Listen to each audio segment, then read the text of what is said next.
Every person you meet and every person who knows you knows a different version of you, which is to say, they have a bundle of stories about the experience of you. So if you were to meet all 7.5 billion people on the planet, there would be 7.5 billion versions of you. And that's just the humans. Your dog thinks you're a saint. And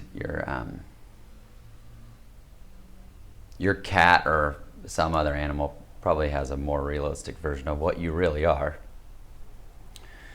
which is just a body providing a source of food.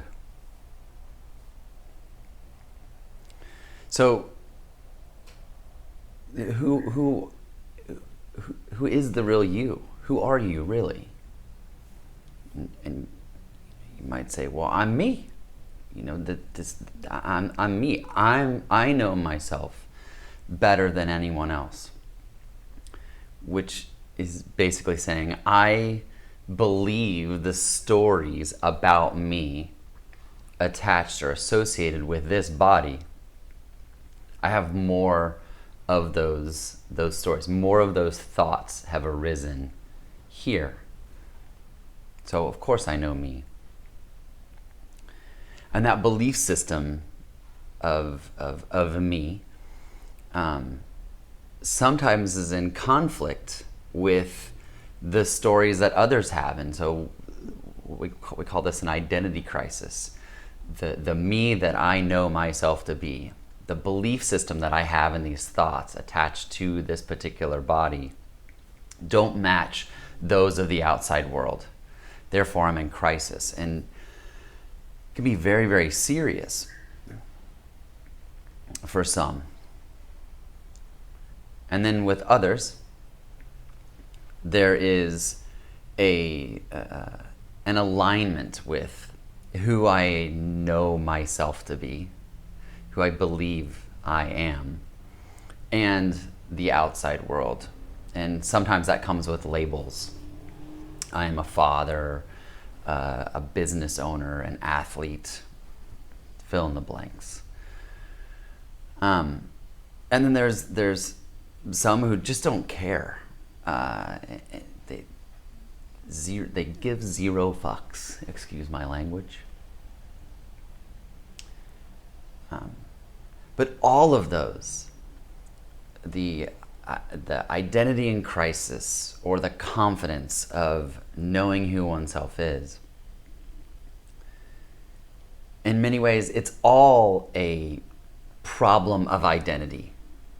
Because further still, there are individuals awake who see that all identity with a self, small s, as a separate individual person is a problem, is a crisis.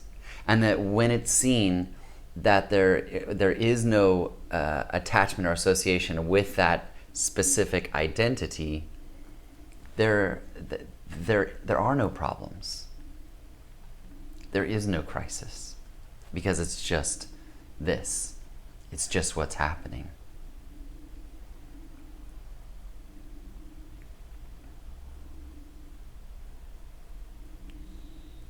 So who are you really? What makes up you? And again, this, I'm me, I'm this, and you may touch your skin, touch yourself why you're saying that, why you're thinking that. And we can talk about the skin for a second. Every 27 days, all of our skin cells have died and have been renewed, have been replaced. So the skin that you're touching to note this self that you are, in 27 days, in 28 days, it will be completely replaced with a whole new you.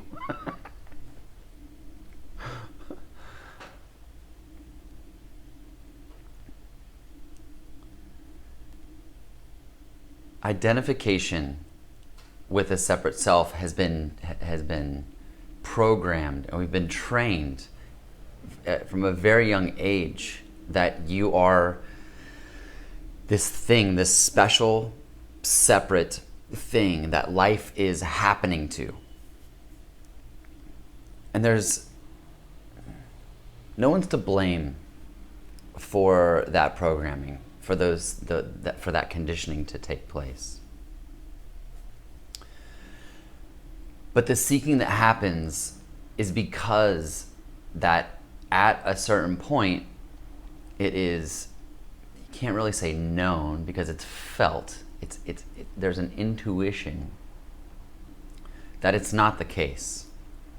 And so seeking happens in wants and desires, in this quest to feel whole, this quest to come home, to understand, to know that you are already whole, that there's just one thing and you are it.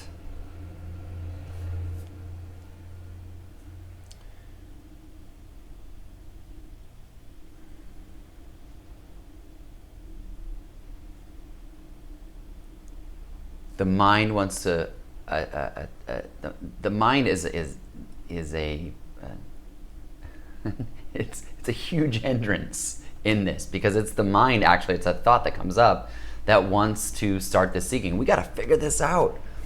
I'm a spiritual seeker now. I want the truth, and yet the mind can't actually get it there. It logically cannot happen. The mind, the ego, thoughts arise that want liberation. Some say it's only the ego that wants to destroy itself, that wants to rid the world of its own existence, and it doesn't exist. So it's a dog chasing its own tail.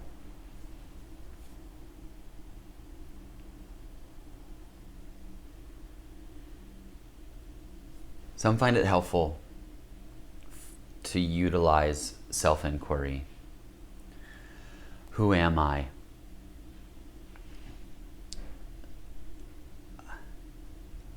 I never did, frankly. I never, there was always an attempt, but it never seemed like a useful exercise. Others want to continue taking it on logically. And so, a roundabout way of going about it is looking at, we don't control our thoughts, or reading science that says, we replace all the cells in our body, on and on. And there's certainly nothing wrong with any of that research or any of that inquiry to find out what's going on. That's just what's happening.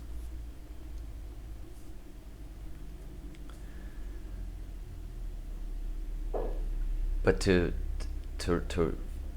realize the big S, the self with the big S, is to see that there is no you, that it's just a story. And you can continue in the play of life with that story. It doesn't mean that all is lost and nothing matters and you don't need to continue on. Because you just do. The body does what it does.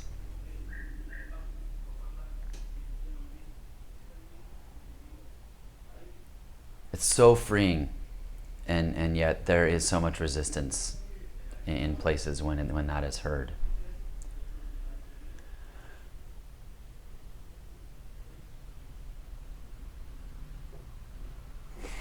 People don't like hearing you don't exist.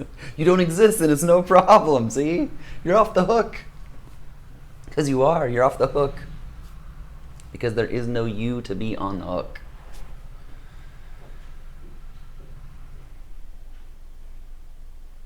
That's liberation. That's freedom. And it's not liberation from anything other than the idea that you are a separate person. It's just an idea.